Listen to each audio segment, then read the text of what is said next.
I'm Erin from the Impatient Gardener, and it's been a little bit since I've had a video for you because we've been working on a project that has been sort of all-consuming, and it was my intention to create a video of making this project, but it was mostly a lot of standing around and doing math, so I thought it'd be better if I just show you what's happening here. Our property is bisected by what I call a creek, but it's really a drainage stream. It's full of water a few months out of the year, always in spring.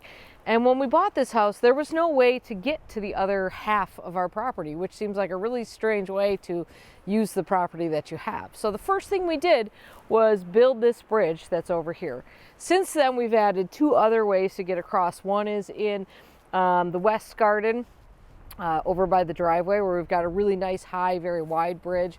We've got one just like this, just down the way here, that kind of naturally flows over there, which is right next to the garden that I worked on with Roy Divlick this past year. But this is the only way to get over to the vegetable garden, the compost pile, the woods. It's something we want and we use, and we want to make the most of our property. Because of this drainage stream basically that we have, this entire property flows into that stream, which is great. You want your house to be high and have all the water drain away from it. That's a great thing, but that means that everything on this property slopes down to it, including the path that leads to the bridge. And this one in particular is very sloped. And I got used to it. It was no big deal for me. It was just mulch with field stones that I had thrown in there. Nothing fancy. What I noticed was that anytime someone came to my house, they would never use that path because it looked unstable, it looked dangerous, it just looked a little wonky. So I took note of that, as I do with a lot of things that I notice when people visit my garden, and realized it just wasn't a very welcoming path. And considering that of the three, this is the one we use the most because it's closest to the house basically, I didn't want that anymore. So we created some long stairs. Now this is an idea I've been cooking up for a long time, but I actually saw this exact same concept in practice when I was at the Maine Botanical Garden a month or two ago. And I knew then that it would definitely work. So what we have done here is created a set of a few stairs that's going to be a long tread and a short rise. So it'll be very nice for just casually walking and also for using a wheelbarrow on. So the first thing you'll probably notice is that everything seems to be set very high.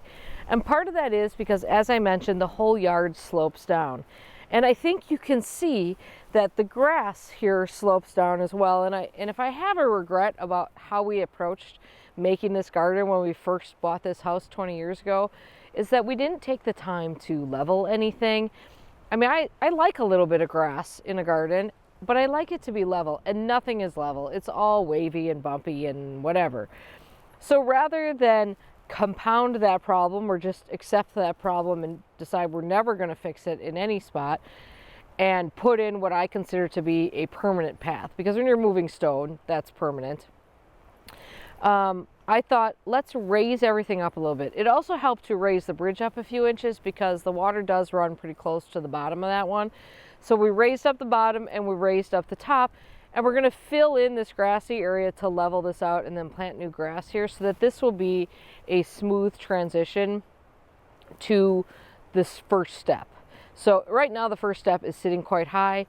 It will blend in seamlessly once we do that in spring. We had essentially 20 feet is the distance, the length of this path, and the difference in rise was 20 inches. So that was pretty easy math. That's 4 5-inch steps. So we used a locally quarried quartzite sandstone called Fond du Lac Silver, which is the same stone that I used to build the retaining walls on the other side of the deck 11 years ago. And it has held up really well, and it's aged beautifully. So I knew it would be a good choice for this. And we went with what is actually considered a wall stone, meant for building retaining walls, but I thought it would work well for this project as well. So each stone is basically 20 inches wide, and the depth of them, so the length of just that, if you're using that as a tread, is 12 inches. And then I have two different heights on them. I've got essentially a 5-inch and essentially a 3-inch. There's some variation from stone to stone. And the only problem with using only the 5-inchers was that I wanted a path that was basically 40 inches wide, but I didn't want a seam running down the entire middle of the path. So what we did was a combination of the 5-inch stones and the 3-inch stones, which are set in a double stack. With that first stone will be buried an inch to get that 5-inch height.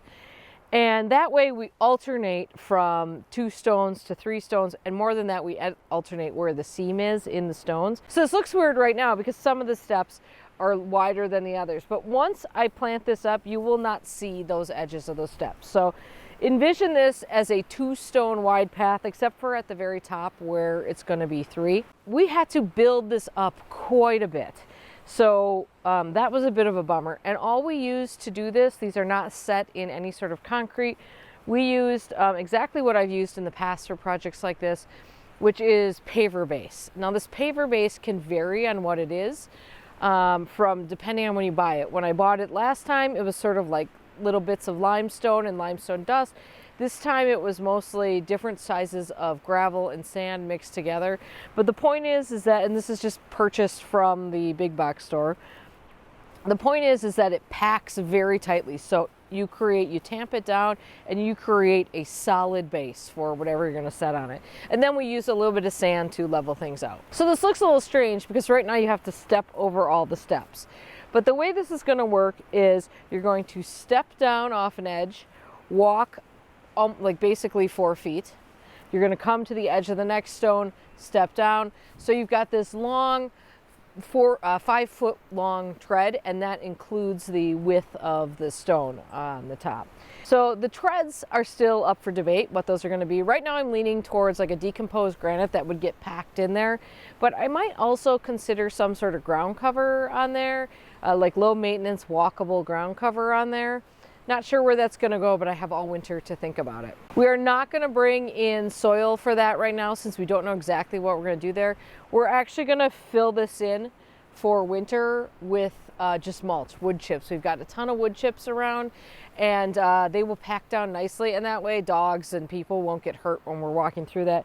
And we are probably going to fill in this edge here that's a little high with a little bit of soil for now, just again so that nobody hurts themselves on this path for now. Now, you might be wondering what we're going to do along the edges. I'm not replanting this garden, but I will sort of bring the soil up to the edges of the stone, and then it'll gradually sort of taper down, and we'll be able to plant in there to soften the edges a little bit. And I may have to move a couple of plants right along the edge, but I'll just raise them up and replant them as needed.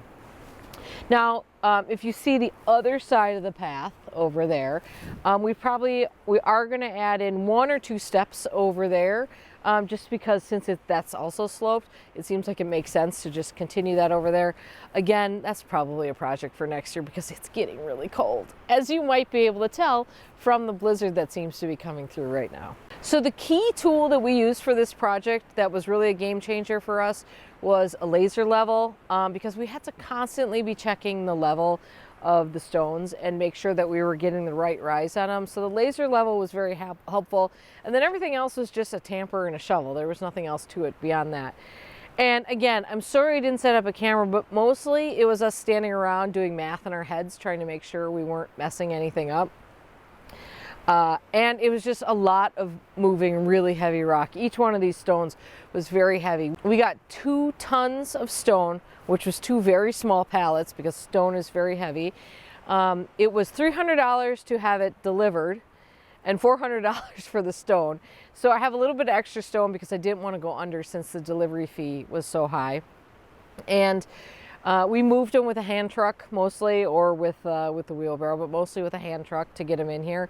But they are very heavy stones. In fact, a ton of the large 5-inch thick ones was only 15 of them. So that's a ton of those. So that was a lot. And stone has gotten heavier since I last did a stone project. Okay, so that's the update, because this is a fairly big change to the garden. This is sort of a permanent change, and I think it's one that's going to be really good and really beneficial in this area and create a little bit more structure where I think it was needed. So now you are up to date. I apologize for not bringing you along for that project, but this is a DIY project as long as you're up for moving stone. Obviously it was a DIY project for us. It took us a bit of time, mostly because we didn't really map things out very well. So we ended up moving things around a fair bit about halfway through. So we spent some extra time putting stones where they didn't need to be and then moving them again, because we were trying to cut corners and not draw everything out perfectly before we started. So that's a lesson I guess I just have to learn like every 10 years before I really get it. Please weigh in the comments and let me know what you think I should do for those treads. Maybe there's an idea I haven't thought of that I should be considering, and I have all winter to figure it out. And then as far as this path goes, I know it looks wonky right now. I need you guys to trust me just a little bit on this because I think it's going to turn out just fine. But I have the vision and you guys are just seeing this for the first time. So I realize that that's different. So be gentle. My back still hurts, so I don't want my feelings to hurt too. All right, you guys have a great day in your garden. Hey, follow along, see what this looks like in spring. You know, we'll be hitting this up. I think it's going to be a good addition to the garden. All right, have a great day, guys. See ya.